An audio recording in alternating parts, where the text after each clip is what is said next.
Sebelum melanjutkan, jangan lupa subscribe dulu, terima kasih. Bab 448 melawan Kaisar Kekaisaran. Jiang Chen tidak menunjukkan kesopanan saat berbicara dengan Kaisar Kekaisaran. Bagaimanapun, mereka adalah musuh bebuyutan. Pada akhirnya, salah satu dari mereka harus mati. Jadi, dia tidak punya niat untuk bersikap sopan. Ayah, tolong selamatkan aku. Ketika putra mahkota melihat Kaisar Kekaisaran, itu seperti melihat sedotan penyelamat. Dia langsung berteriak kaget. Dalam benaknya, dia aman sekarang karena Kaisar Kekaisaran ada di sini, karena ayahnya adalah sosok yang mampu mencapai apapun, bukan seseorang yang bisa dihadapi oleh Jiang Chen yang masih kecil. Karena Jiang Chen cukup berani untuk datang ke dinasti martial Shen sendirian, dia hanya mencari kematian untuk dirinya sendiri. Diam kau, dasar bodoh tak berguna. Kaisar Kekaisaran melotot ke arah putra mahkota dan berteriak dengan dingin. Putra yang sangat diharapkannya telah menjadi yang paling tidak berguna. Jika bukan karena nafsu putra mahkota, situasi hari ini tidak akan terjadi. Kepala manusia yang melayang di udara semuanya mengenakan ekspresi ganas di wajah mereka, menyebabkan Kaisar Kekaisaran merasa tidak enak. Bukan hanya karena kaisar-kaisar ini mewakili wajah dinasti martial Shen, tetapi juga karena mereka adalah saudara-saudara Kaisar Kekaisaran. Sekarang, semua saudaranya telah meninggal, dan dia telah menjadi orang yang kesepian. Jiang Chen, aku memberimu kesempatan sekarang, serahkan putra mahkota dan para kaisar itu kepadaku. Kata Kaisar Kekaisaran. Haha, Kaisar Kekaisaran, kata-kata itu sungguh lucu. Dengan kebencian antara aku dan kamu tidak bisa begitu saja mengajukan permintaan seperti itu. Sejak hari kamu mewariskan dekret kekaisaran untuk membunuh semua keluarga dan teman-temanku, perang antara aku dan dinasti martial Shen sudah ditakdirkan. Hentikan semua omong kosong itu, bebaskan ayahku, ayah mertuaku, dan saudara Jiu, dan aku akan memberimu putra mahkota dan semua kepala. Jiang Chen mulai tertawa, akhirnya mengungkapkan tujuannya datang ke sini. Kau mengancamku. Cahaya tajam berkelebat di mata Kaisar Kekaisaran, dan amarahnya menjadi semakin kuat. Sebagai seorang pria yang memegang tahta kekaisaran, tidak ada yang berani mengancamnya seperti ini. Jiang Chen jelas yang pertama. Tentu saja aku mengancammu. Jiang Chen mengangkat bahunya dengan santai dan melanjutkan, sebenarnya ini hanya perdagangan. Kehidupan putra mahkota sangat berharga bagimu, dan kepala semua kaisar harus dikubur di kuburan kekaisaran. Jika tidak, jika aku mengubur kepala mereka di tanah di suatu tempat di gunung terpencil, aku benar-benar tidak berpikir itu akan terlihat bagus untuk wajah dinasti martial Shen. Ini hanyalah ancaman biasa, dan tidak ada yang salah dengan apa yang dilakukan Jiang Chen. Sebaliknya, alasan mengapa Kaisar Kekaisaran memenjarakan Jiang Zhenhai adalah untuk mengancam Jiang Chen juga. Tidak ada yang berani mengancamku. Jiang Chen, karena kau di sini hari ini, jangan berpikir kau bisa pergi. Setelah aku membunuhmu, aku akan membunuh semua teman dan keluargamu juga. Kaisar Kekaisaran berkata dengan suara yang sangat dingin. Sebagai orang paling terhormat di benua timur, dia tidak akan pernah membiarkan siapapun menantang otoritasnya, apalagi mengancamnya. Begitukah? Kenapa kau tidak mencobanya saja? Mari kita lihat siapa yang bisa bergerak lebih cepat. Aku berjanji, sebelum kau bisa menyerang, aku akan membunuh putra mahkota dan menghancurkan semua kepala itu. Jiang Chen menjawab dengan suara yang sama dinginnya. Dia sama sekali tidak merasa terancam oleh kata-kata Kaisar Kekaisaran. Membandingkan temperamen mereka, tidak diragukan lagi Jiang Chen lebih tenang daripada Kaisar Kekaisaran. Dia tahu Kaisar Kekaisaran pasti akan berkompromi hari ini, karena apapun yang terjadi pada putra mahkota, dia tetap putra mahkota dinasti martial Shen. Dalam benak Kaisar Kekaisaran, putra mahkota jauh lebih berharga daripada Jiang Zhenhai. Selain itu, semua kepala kaisar mewakili wajah dinasti martial Shen, dan kematian mereka telah membawa aib bagi dinasti martial Shen. Jika seseorang benar-benar menghancurkan kepala-kepala ini di depan Kaisar Kekaisaran, itu bukan hanya masalah kehilangan muka. Yang terpenting, mereka semua adalah kaisar, saudara-saudara Kaisar Kekaisaran. Karena mereka sekarang sudah mati, jika kepala mereka tidak bisa dikubur di kuburan kekaisaran, Kaisar Kekaisaran akan gagal total. Jangan berpikir sedetik pun bahwa aku bercanda denganmu, karena aku hanya bercanda dengan teman-temanku. Sekarang aku akan menghitung sampai 3, dan jika aku tidak melihat ayahku, putra mahkota akan kehilangan lengannya. Jiang Chen melanjutkan dengan nada acuh tak acuh dan meletakkan telapak tangannya di bahu putra mahkota. Wajah putra mahkota langsung memucat.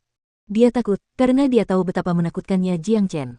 Selama Jiang Chen dengan santai menggunakan sedikit kekuatan, lengannya akan menghilang. Kaisar Kekaisaran mengepalkan tinjunya begitu erat hingga suara retakan tulang terdengar. Dia belum pernah semarah ini sebelumnya. Akan tetapi, Kaisar Kekaisaran dapat mengetahui bahwa Jiang Chen tidak bercanda. Kaisar Kekaisaran mendengus dingin, lalu melambaikan tangannya, langsung merobek kekosongan, menyebabkan retakan muncul. Angin yang menggigil segera keluar dari sisi lain celah. Ini adalah kemampuan menakutkan dari seorang prajurit raja tempur. Karena mereka telah menguasai kekuatan spasial, mereka mampu merobek ruang. Kaisar Kekaisaran mengulurkan tangannya ke celah spasial dan menarik keluar 4 orang yang semuanya dalam keadaan berantakan. Keempat orang ini tidak lain adalah Wu Jiu, Xuan Ye, Jiang Zhenhai dan Yan Zhanyun yang telah dipenjara di dinasti Martial Saint. Keempat pria itu terhuyung-huyung dan hampir tidak bisa berdiri tegak.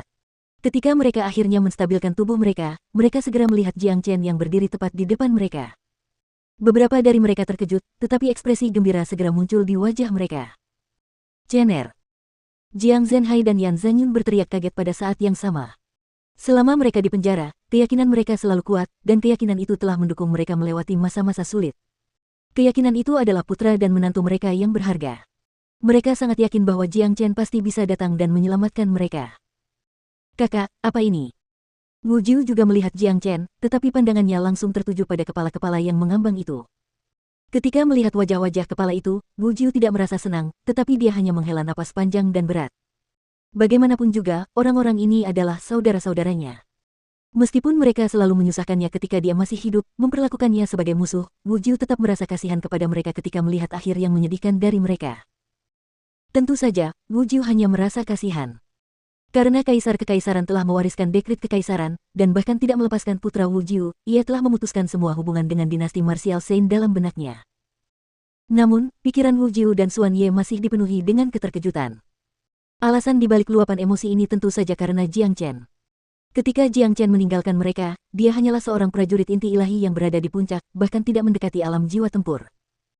Namun, dalam waktu yang singkat, dia tidak hanya berhasil menembus alam jiwa tempur, kekuatan tempurnya bahkan menjadi lebih luar biasa menantang surga, karena dia mampu membunuh begitu banyak prajurit perkasa dari dinasti Martial Saint.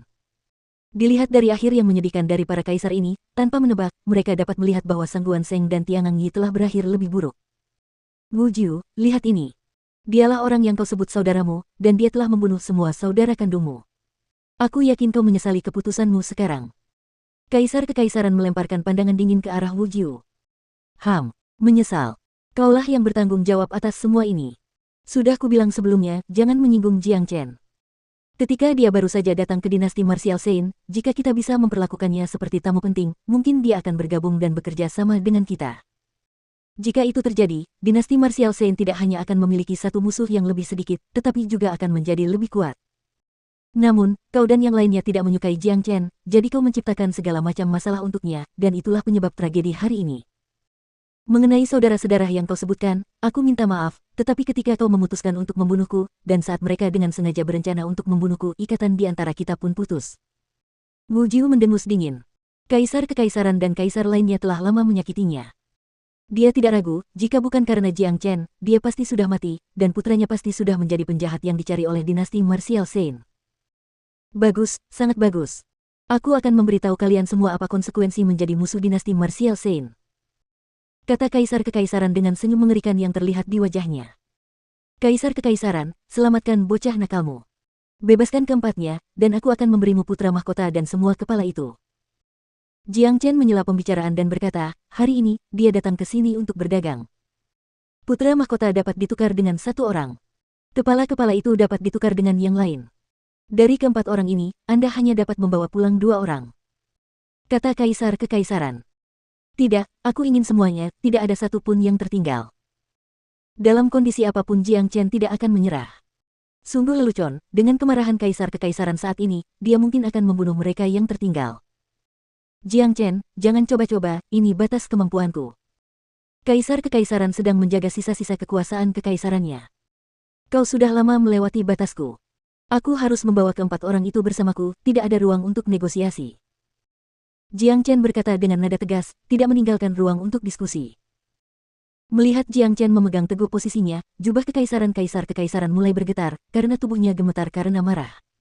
Namun, pada saat berikutnya, matanya berbinar. Dia tiba-tiba menyadari bahwa tidak masalah jika dia menyerahkan semua orang ini kepada Jiang Chen. Dalam keadaan saat ini, bisakah Jiang Chen benar-benar melarikan diri dari tempat ini? Selama dia bisa mendapatkan putra mahkota dan kepala-kepala itu kembali, semua orang ini akan tetap mati, termasuk Jiang Chen. Akan kukatakan sekali lagi, putra mahkota dapat ditukar dengan satu orang, kepala dengan yang lain. Namun, Jiang Chen, karena kau memiliki kekuatan untuk membantai begitu banyak prajurit jiwa tempur puncak, aku bertanya-tanya apakah kau memiliki keberanian untuk bertarung denganku. Jika kau dapat menerima 3 serangan dariku tanpa terbunuh, aku akan membiarkan kalian semua pergi dengan bebas. Senyum mengejek muncul di wajah Kaisar Kekaisaran. Baiklah. Di luar dugaan Kaisar Kekaisaran, Jiang Chen benar-benar menerima tantangannya dengan segera, tanpa menunjukkan tanda-tanda keraguan. Karena kau mencari kematian, aku tidak akan bersikap sopan padamu. Tatapan mengejek terpancar dari mata Kaisar Kekaisaran. Ia tidak pernah menyangka bahwa Jiang Chen akan menerima tantangannya dengan begitu mudah. Sepertinya rasa percaya diri pemuda ini telah meledak sebagai hasil dari kekuatannya sendiri. Ia pikir ia tak terkalahkan, dan tidak tahu tentang kesenjangan besar antara alam jiwa tempur dan alam raja tempur, karena itu adalah sesuatu yang tidak akan pernah dapat dibayangkan oleh Jiang Chen. Jangankan 3 kali serangan, Kaisar Kekaisaran yakin ia akan mampu menghancurkan Jiang Chen menjadi potongan-potongan daging hanya dengan 1 serangan. Begitu ia membunuh Jiang Chen, ia akan terus membunuh semua keluarga dan teman-teman Jiang Chen, membalaskan dendam semua kaisar. Itulah yang dipikirkan Kaisar Kekaisaran. Tentu saja, Jiang Chen juga punya rencananya sendiri. Sebenarnya, dia telah menunggu Kaisar Kekaisaran untuk mengatakan bahwa dia akan membebaskan mereka semua. Jika tidak, dengan Jiang Zhenhai dan 3 orang lainnya sebagai beban, akan sangat sulit baginya untuk meninggalkan tempat ini hari ini. Datang. Jiang Chen melompat maju dan tiba di udara. Pada saat yang sama, ia meletakkan semua kepala yang mengambang ke dalam cincin penyimpanannya, begitu pula putra mahkota. Meskipun ruang di dalam cincin penyimpanannya terisolasi, dan digunakan untuk menempatkan benda mati, putra mahkota adalah seorang pejuang jiwa tempur, jadi ia tidak akan mati lemas dalam waktu sesingkat itu. Cener, hati-hati. Kakak, hati-hati. Jiang Zhenhai dan Wu Jiu mengeluarkan kata-kata peringatan pada saat yang sama, terutama Wu Jiu. Wajahnya dipenuhi kekhawatiran. Dia tentu tahu betapa hebatnya Jiang Chen, tetapi Kaisar Kekaisaran adalah seorang prajurit raja tempur sejati, bukan seseorang yang bisa dihadapi oleh seorang pemuda yang hanya berada di alam jiwa tempur. 3 serangan dari Kaisar Kekaisaran benar-benar dapat membunuhnya.